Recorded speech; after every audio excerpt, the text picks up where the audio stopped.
आपल्या प्रत्येकाच्या आयुष्यात कधी ना कधी एकाकीपणाची अगदी खोलवर जाणवणारी एक भावना येतेच. अशा क्षणी जेव्हा सगळे दरवाजे बंद झाल्यासारखे वाटतात तेव्हा नेमकं काय होतं? श्रीमद भागवतातील गजेंद्र मोक्ष ही कथा याच प्रश्नाचं अतिशय सुंदर उत्तर देते.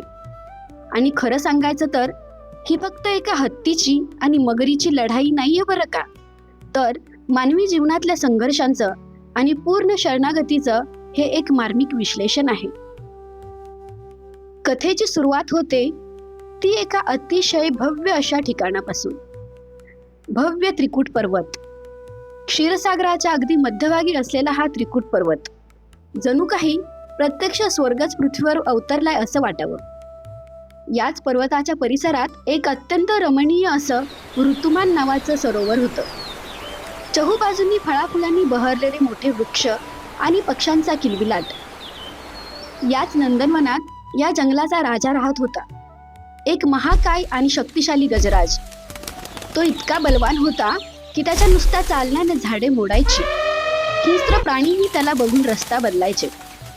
अतिशय अभिमानाने आणि ऐटीत तो त्या जंगलात संचार करत असे. उन्हाळ्याची ती एक कडक दुपार होती. गजेंद्राने आपल्या कळपासोबत पाण्याच्या ओढीने सरोवरात प्रवेश केला.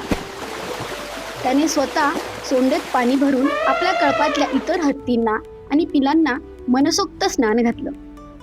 दृश्य अतिशय शांत आणि विलोभनीय होतं. पण थोड्याच वेळात अचानक सगळं बदललं.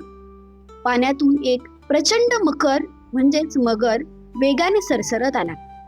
त्याने अत्यंत हिंस्त्रपणे गजेंद्राचा एक पाय आपल्या भक्कम जबड्यात पकडला. गजराजाने आपली सर्व ताकद पणाला लावली. त्याने आपले पाय चिखलात रोवून मकराला खेचण्याचा आटोकाट प्रयत्न केला, पण मकराने त्याला पुन्हा खोल पाण्यात ओढलं. तो हल्ला इतका अचानक आणि एवढा हिंसक होता की कुणालाच काही समजण्याची संधी मिळाली नाही. सुरुवातीला त्याच्या कुटुंबाने, बाकी हत्तींनी त्याला वाचवण्याचा खूप प्रयत्न केला, पण मकर खूपच बलाढ्य होता. कोणीही काही करू शकले नाही. आणि बघता बघता या 1000 वर्षांच्या लढाईत गजेंद्राचे सर्व सोबती, त्याचे कुटुंबीय निरुपायाने त्याला तिथे सोडून निघून गेले. 1000 वर्ष.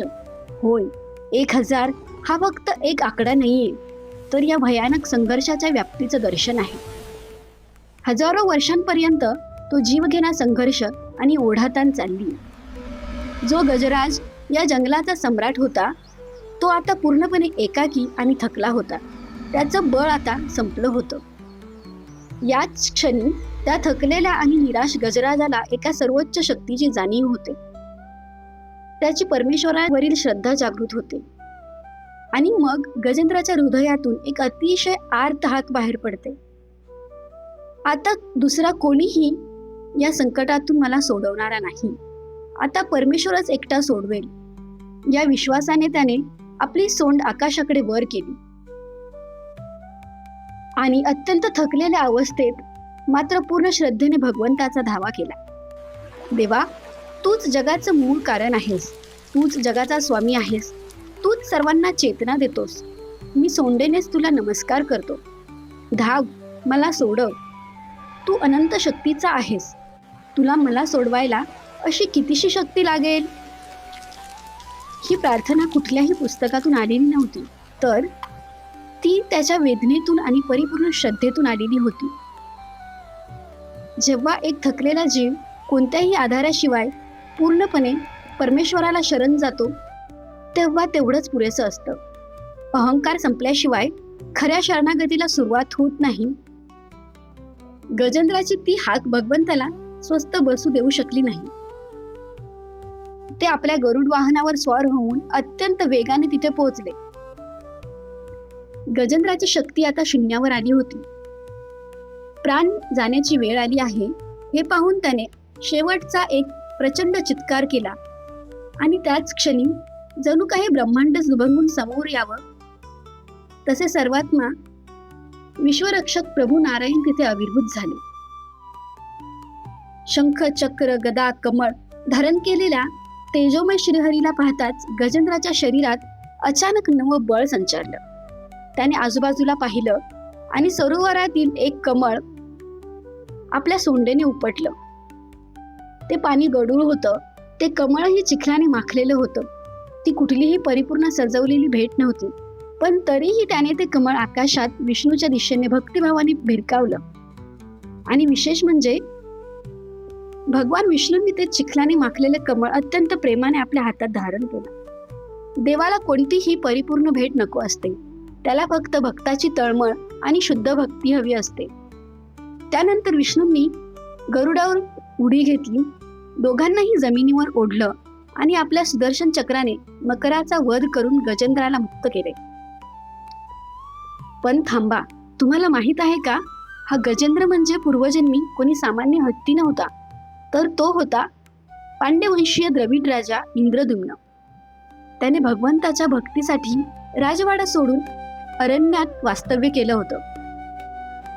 पण एकदा अगस्त्य ऋषी तिथे आले असता राजा ध्यानात मग्न असल्यामुळे त्याने ऋषींचे स्वागत केले नाही.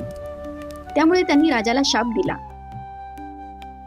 हा राजा हत्तीसारखा बलिष्ठ आहे, पण काही कर्तव्य न करता नुसता बसला आहे. त्याला हत्तीचा जन्म मिळेल.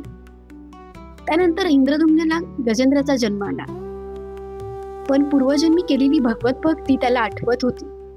त्याच भक्तीची संकटकाळी आठवण होऊन त्याने विष्णूचा धावा केला. भगवंताने त्याला आपला पार्षद केलं. आणि तो महाकाय मकर, तो म्हणजे पूर्वजन्मीचा हुहू नावाचा गंधर्व होता. एकदा हुहू आपल्या पत्नींसह जलक्रीडेत मग्न होते. त्याच वेळी देवल ऋषीही त्या सरोवरात स्नान करीत होते. विनोदाच्या भरात हुहूने ऋषींचा पाय धरून त्यांची थट्टा केली. या अनादरपूर्ण वर्तनामुळे देवल ऋषींना अत्यंत क्रोध आला. त्यांनी तत्काळ हुहूला शाप दिला, तू मगर योनीत जन्म घेशील. तर हे दोन्ही शापित जीव अशा प्रकारे त्या सरोवरात एकमेकांसमोर आले होते.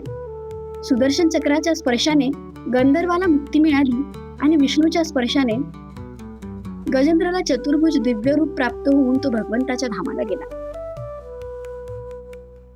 आयुष्यात जेव्हा एखादं अपयश किंवा कठीण प्रसंग येतो तेव्हा तो आपल्याला शापासारखा वाटतो. पण राजा इंद्रद्युम्नाप्रमाणे तोच प्रसंग कदाचित आपल्याला योग्य मार्गावर नेणारी देवाची योजना असू शकते. कारण प्रत्येक संघर्ष ही शिक्षा नसते, कधी कधी ती परिवर्तनाची सुरुवात असते. या एका विचारावर आपण नक्कीच मनन केले पाहिजे. अशाच आध्यात्मिक, प्रेरणादायी आणि भक्तिमय कथा तुम्हाला आवडत असतील तर या चॅनलला नक्की सबस्क्राईब करा. पुन्हा भेटूया पुढच्या कथेत.